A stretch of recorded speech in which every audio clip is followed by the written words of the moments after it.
Hello everybody and welcome back to another episode of Wixo Season 2. We are now on episode 7 of this series, and in the previous episode we saw multiple really large events, mostly huge wars all over the place. Probably the best example of that, although there was two pretty big ones, was the collapse of the Sudanese Empire. This one, it was supposed to be very short-lived, obviously, sprouting up very quickly but then dying, and it will be interesting to see if we have any more empires like this, or if there could be an empire that sprouts up and proves to stay.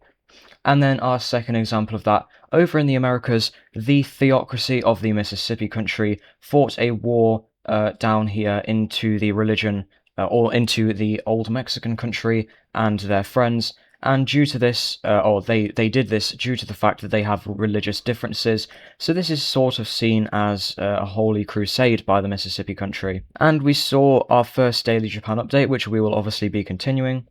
But if you guys do end up enjoying this episode, please do be sure to like, subscribe, and leave any suggestions down below, and let's go ahead and get straight into it. So, there are two things that I want to do before I do anything on the map, and the first thing is I just want to talk about something really quickly that I have done, and that is I have created an ideologies layer.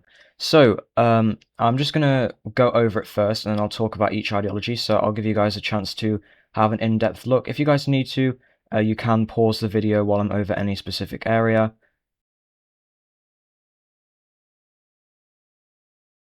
And then down here. So, the colouring. I'm just going to go to one for an example. I think the best example of theocracy is Mississippi. So, yellow is theocracy. If there is a yellow country, that means they are theocratic, meaning their government or their leadership is fully based on their religion, their religious principles, and that religion is a core part of their country.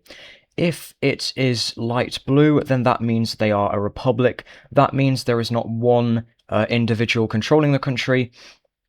Or, well, it could be that, or it is elective. It's not like a continuous person controlling it, or in a royal heritage. The next is absolute monarchy. This is the vast majority. This just means there is a line of succession, ruler, and it just runs like a regular monarchy. Next, we have dictatorships. That just means that there is one all-powerful leader that either runs slightly differently to a monarchy, or it could be they rule with military force instead of royal force, and there may not be a line of succession. It's a little bit arbitrary.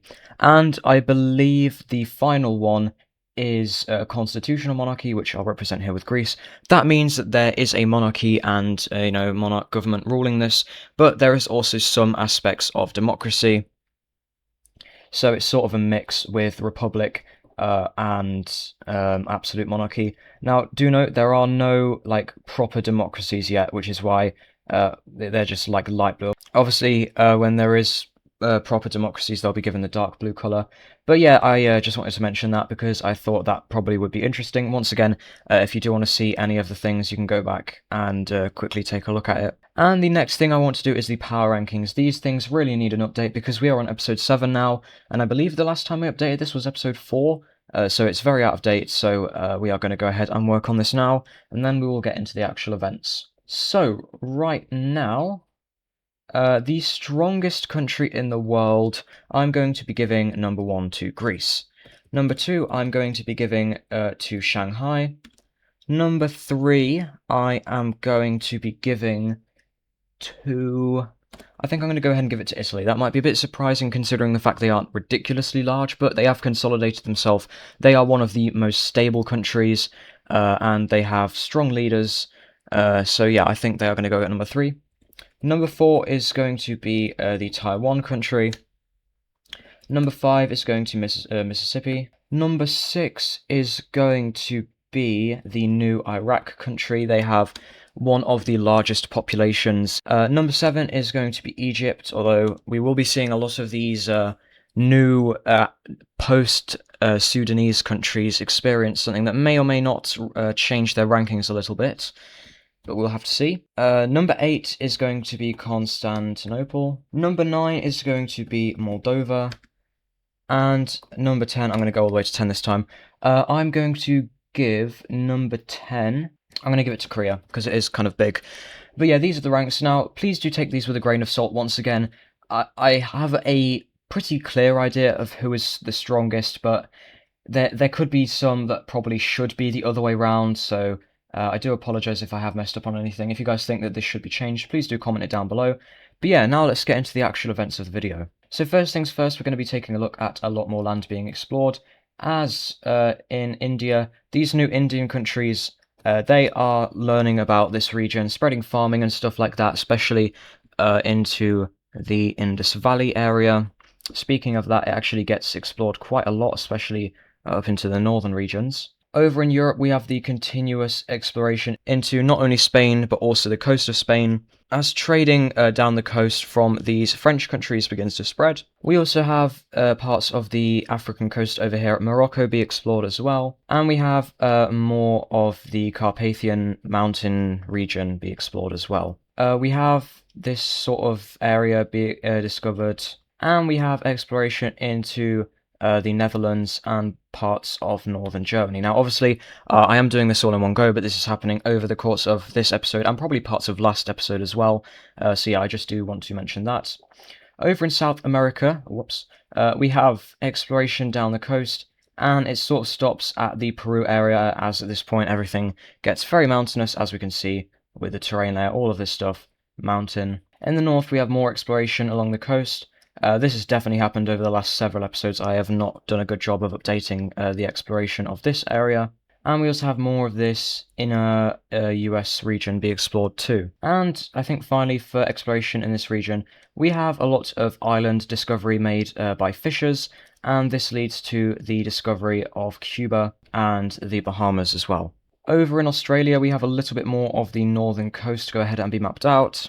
And we have more dense parts of the Vietnam jungle, as well as the coast be explored, especially the coast, however, because fishers and traders are looking for stuff down here. And this leads us to see something looking like this, kind of just leaving out this middle foresty bit. We have parts of the northern coast near Sakhalin go ahead and be discovered too. And for now, I think that is going to be it for our exploration, so now we can get back to actual country stuff.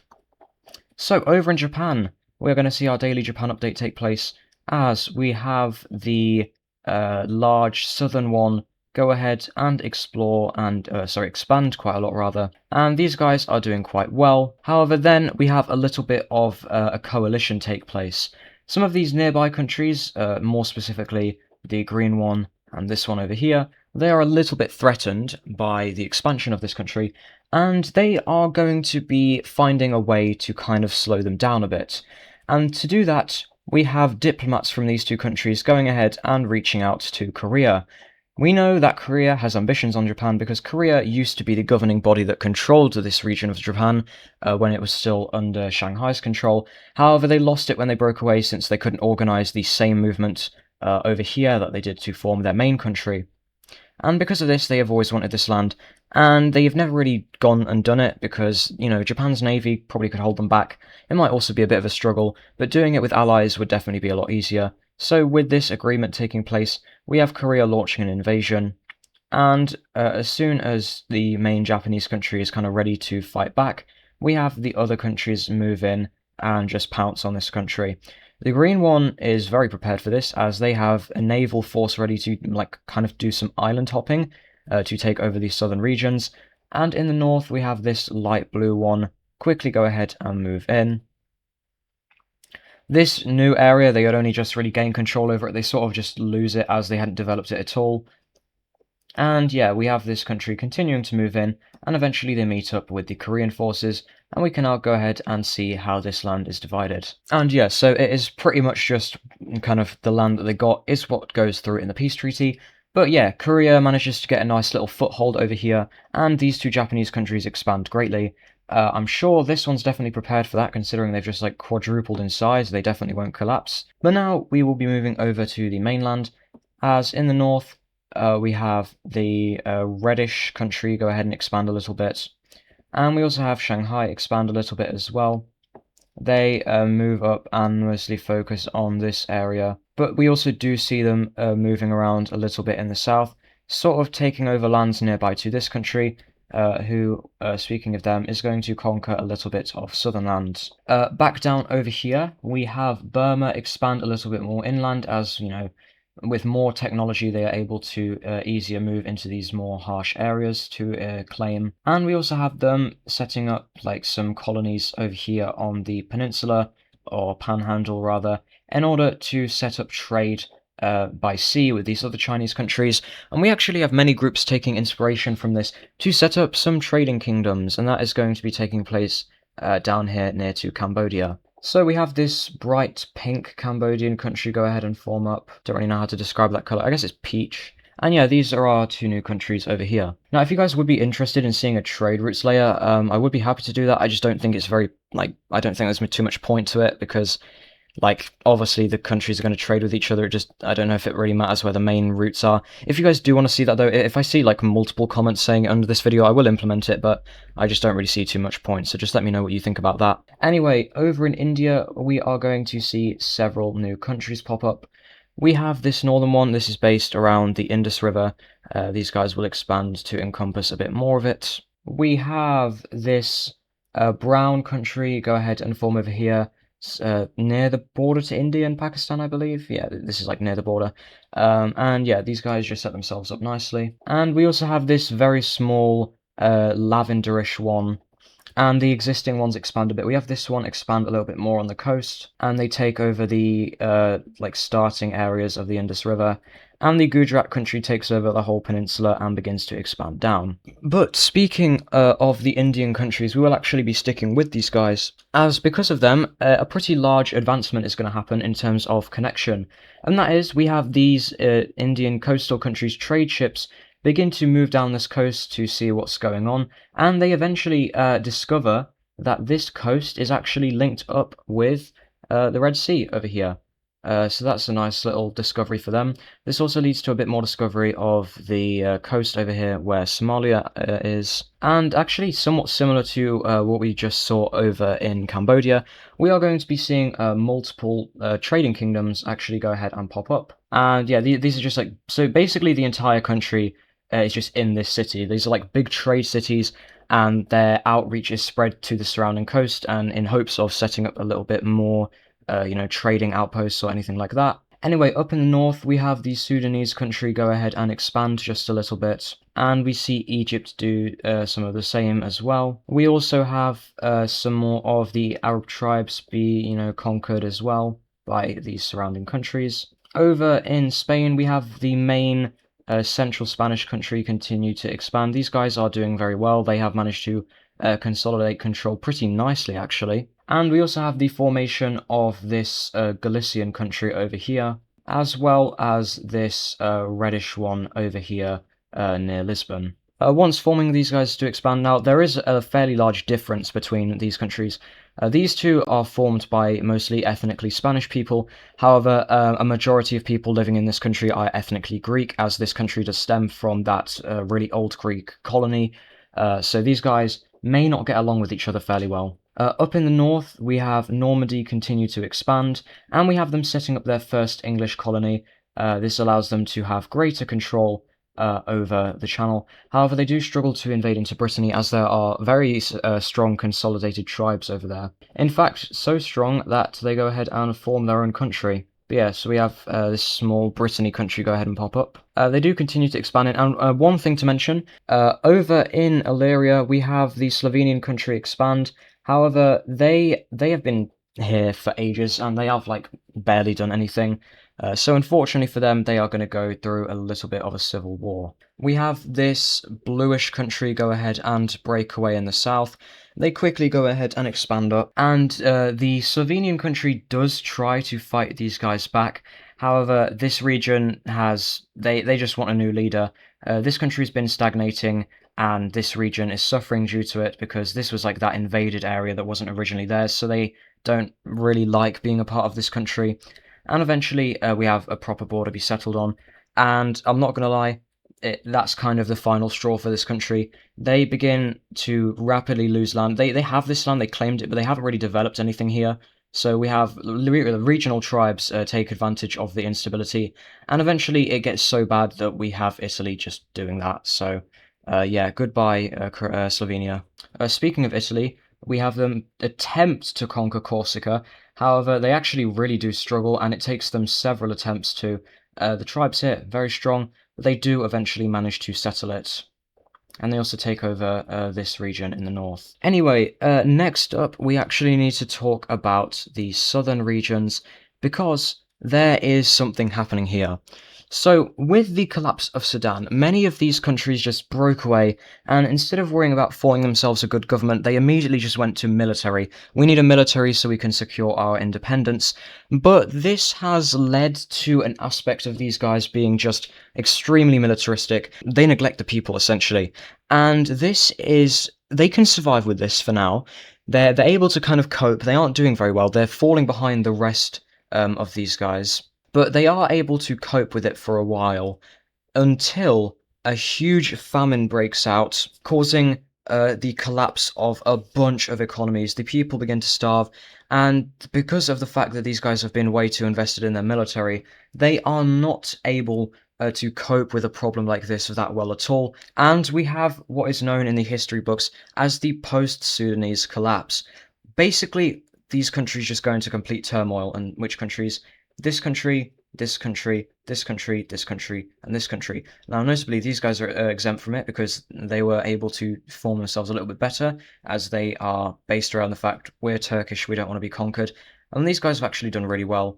Remember how I said when they broke away, that one leader guy was popular, so they didn't need to put too much focus into military. They could just set themselves up because they had a popular leader who would be able to consolidate this region.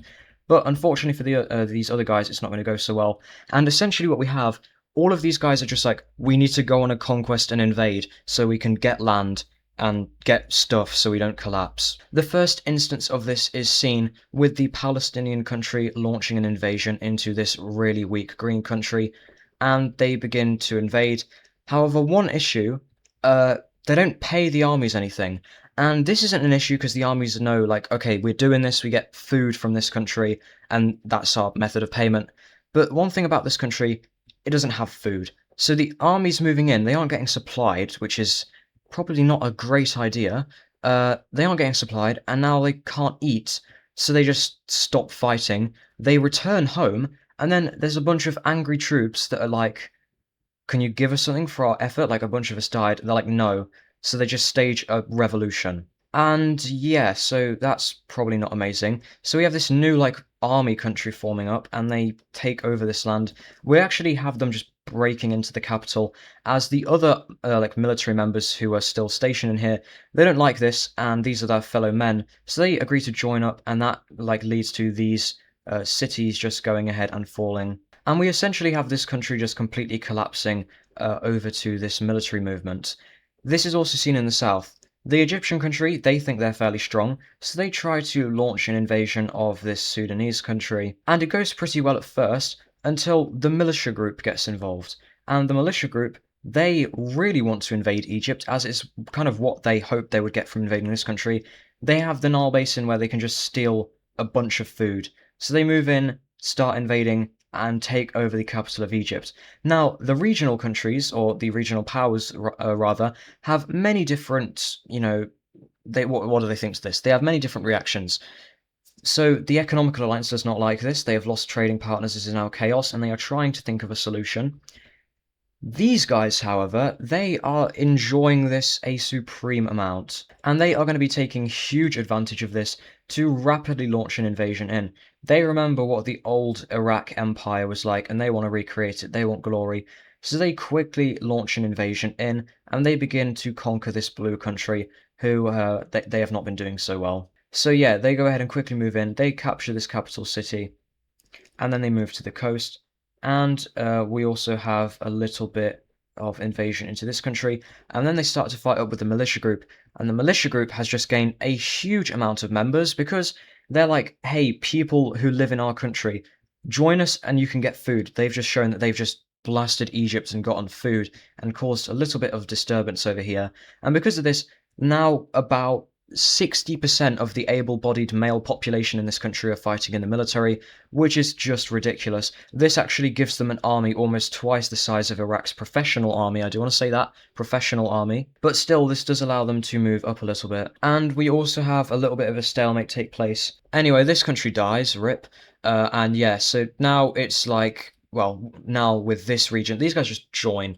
and this country has been pushed back really heavily. Egypt is able to hold these guys off because now they are fighting a two-front war against Iraq, which is not very good for them. How do they solve this? Well, they just take a bunch of slaves from the Egyptian regions that they have taken, so that's probably not fantastic.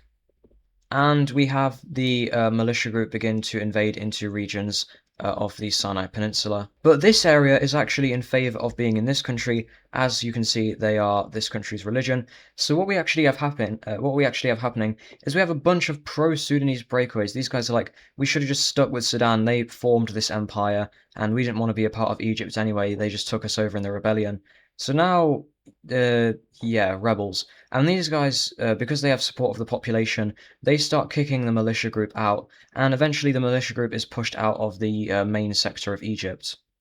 We also have Sudan start pushing back against Egypt as well, however not too much, and eventually this area is kind of cut off from the Sinai region. And at this point, this region is just entering into pure chaos, and like not too much is happening. There are a few military advances by some countries. However, it's mostly just like needless bloodbath. And Greece, seeing this, they want to be sort of a protector of the region, or not protector rather, but they want to stabilize the region. So basically, what Greece says, hey, countries that we're a lot stronger than, if you don't stop this, we're gonna make your days very bad. And they specifically say this to the militia group in Iraq, and they're like, we will help, maybe, stabilize you and give you food if you stop fighting. And these guys are sort of stalemated anyway, and they don't want to lose support from the people in this war by not making any advancements. So all but one of the countries agree for a peace deal organized by Greece. Who is that one country? Well, as you probably guessed, it's Iraq. Iraq is doing extremely well, so they keep going. They're like, why should we like leave? We're doing super well. We've almost captured this country, and we're holding back the militia group. Well, Greece is going to tell you why. Greece launches a supreme military campaign into Iraq, and they just start slapping these guys around. Greece is more technologically advanced, more military advanced, and they have a larger army, and they quickly put more forces into. And they understand that Iraq is probably not going to like lie down to this, so basically they make an agreement that kind of soothes Iraq. They say, okay, you've seen we're much stronger than you, and you're probably going to lose. There's two choices. Either we keep fighting, and it's a long war, but eventually we win, or we stop now and you gain some land and access to the Mediterranean because we know that's what you're in this war for. Iraq thinks for a moment and then they're like, okay, fine. So with that out of the way and a little bit of intervention from Greece over here, we can take a look at this peace deal. And this is what we see for our peace treaty. So I did change the colour of this country. I actually changed it to the Greece invasion colour because I think it looks nice. So don't be confused by that. This is the militia group. So this is what we see. More like religious borders are made in this area, as you can see here. Each would just keep their core land. The militia group gets this area, and this is the new Iraq border. However, one thing I do want to mention, Iraq took over this city here when they did this, and this is not in favor of these guys at all. They really wanted to keep it, and that will most certainly remain a point of contention between these two. But yeah, anyway, that is that pretty large war, and this area still remains extremely unstable. Greece did not put in the effort that they said they would, so yeah, these guys still are struggling a lot. Anyway, over here we have, like I said before, Constantinople has a lot of ambitions on conquering this Turkish land, so they continue into it, and we also see them conquer a little bit up north, now having this border with Moldova. Speaking of Moldova, they get more of that, well, actual Moldova, as they conquer the Moldovan regions and parts of Romania. So yeah, they expand quite a lot. We have this new Croatian country expand a little bit more as well, and we also have the Spanish countries expand a little bit more too.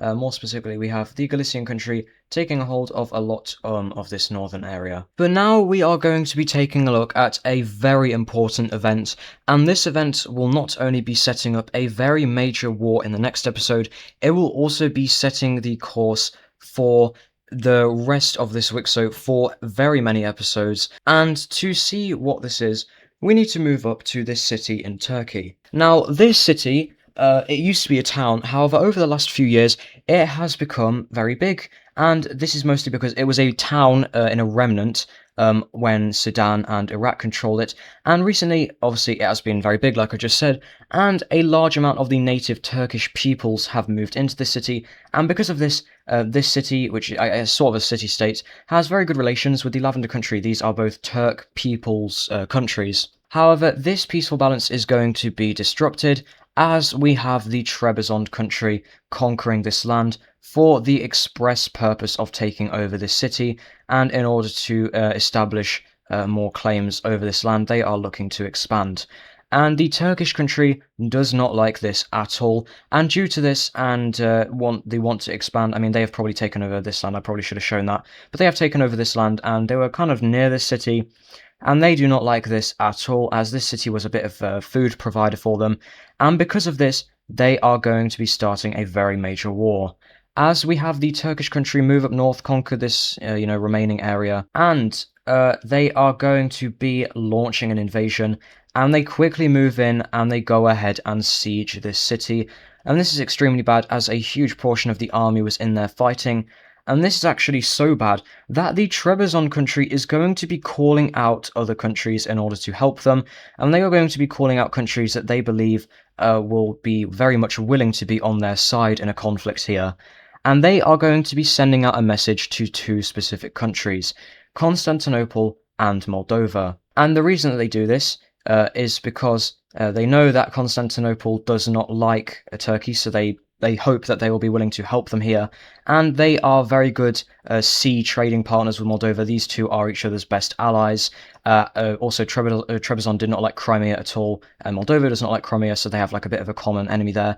So they go ahead and they ask these two countries to help them, and we actually have Constantinople answering this call. So what we have happening is we have the Constantinople country go ahead and move in, and they quickly go ahead and launch an invasion, moving in to secure the city. And in order to help out Trebizond, they actually agree to garrison the city for them while they can, sort of focus on Turkey. And, they do begin to invade Turkey a little bit before eventually just kind of conquering this land. However, a little bit of a controversial event. Once this sort of mini war is over, the Constantinople country, like I have said multiple times, it has a lot of ambitions over this Turkish region, and because of this, the garrison here sort of just refuses to leave. At this point, Trebizond is getting very concerned that they have maybe just done that for nothing, and it's looking like Constantinople may just keep this city for themselves, and they can't really do much to stop that. They don't really want to pressure Constantinople through fear of losing relations, as they see them as probably their biggest help against Turkey. So because of this, they are going to be sending out a second call of help to Moldova.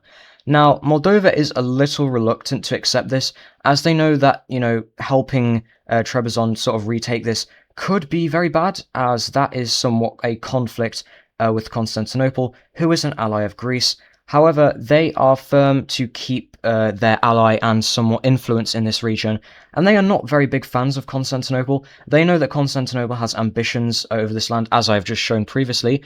They invaded up to this river, which is not very liked by these guys, as they very much wanted to take over this land. And with these reasons, eventually it is voted on by the Republic over here in Moldova, and they eventually decide to go in and help. So we have Moldovan ships sending in troops, and when this somewhat suspiciously very large army arrives in Trebizond, they meet the garrisoning forces in control of this city, and the Moldovan army is about twice as strong as Constantinople's army, so they believe that they can force them out peacefully. They most certainly do not want to start a war here, as these guys are very strong. They're obviously an ally of Greece. So essentially what we see happening is the Moldovan army begins to pressure them to leave the city, as they say, this is rightfully Trebizond land, you shouldn't be here. However, these guys refuse to leave. They're like, absolutely not. We're just garrisoning it for them, and we definitely don't have ambitions on taking this city over. And eventually, the Moldovan forces get supremely annoyed by the stubbornness of these guys, and eventually they start banging on the walls of this city, and we have the Constantinople army, who is quite cocky, actually come out and they begin to instigate the Moldovan army into a fight, which unfortunately for them is met, and I say that because they come out and they get absolutely destroyed. The Moldovan army completely destroys them and kicks them out of the Trebizond country and this city. And when news of this reaches Greece, they see this as a military action taken by Moldova against their ally, and due to this, Greece and Constantinople declare war on Trebizond and Moldova, and this will be the start of a supremely large war, which we will be taking a look at in the next episode. It'll actually be the main focus, but I do hope you guys are looking forward to that, and I do hope you guys have enjoyed this video. If you did enjoy, like, subscribe, comment, all that stuff, and I will see you guys in the next episode.